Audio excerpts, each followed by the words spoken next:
So the first grouping I'm just going to call it be healed. We find them in Matthew 8, 14 and 15. I'm going to look at Mark 1, 40 through 42, and Mark 7, 31 through 35. I'm going to look at those quickly. All right, here we go. Matthew 8. And when Jesus entered Peter's house, he saw his mother-in-law lying sick with a fever. He touched her hand, and the fever left her, and she rose and began to serve him. A touch, an instant touch. Be healed.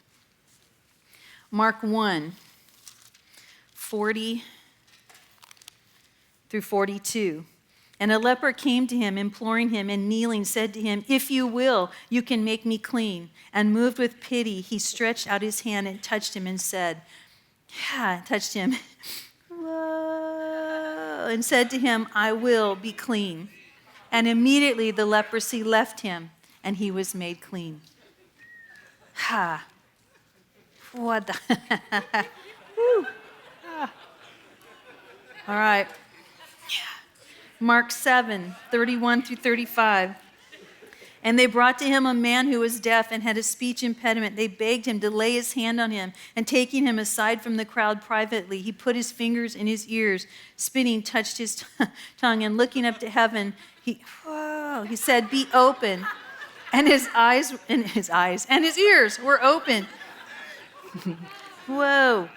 His tongue was released, and he spoke plainly.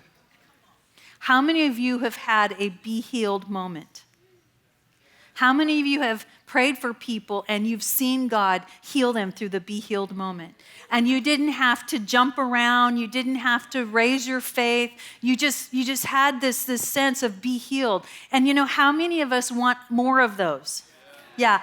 And how many of us are frustrated because sometimes we didn't get our be healed moment? Yeah, we got 2 hands up on that one. Yeah. It's okay, because there's more than one way to get healed. I'm sure Bill could give this a whole lot better, because I do my sermons, and then I think, when Bill comes up, I think, oh, that's what I should have said. So I'm sure he has a really good way to put this. But in my sense, it's like when we only allow what we know to be true as the way, okay, then we disqualify ourselves from God sneaking up on us in another way. And it's a religious spirit. Oh, no. We're from Bethel. We don't have religious spirits.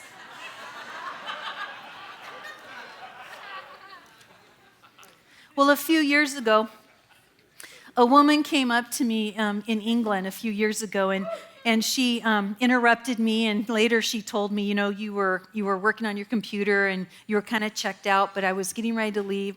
And she said, "Do you remember me?" 5 years later, I'm talking to her, and I'm like, no. And she said, "Well, 5 years ago, I came up to you, interrupted you, and I asked you to pray for me because I had stage 4 cancer, and it was throughout my whole body." And I'm like, okay. Now, I'm not, medically inclined, but I do know that stage 4 and 5 years later, it's probably going to be a good testimony here, And so I asked her, and I'm like, "Well, what happened?" And she said, "Well, you just put your computer away, and you just stood up, and you touched me, and you said something like, that Jesus would just infuse her blood, just go through her blood, just whatever." And she said, and then you sat down. And she said, "And I felt like Jesus went through my entire body." And she said, "Not only am I healed of cancer," she said, "but all my life I have been sickly."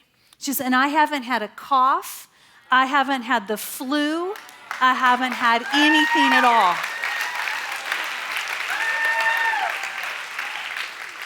Because sometimes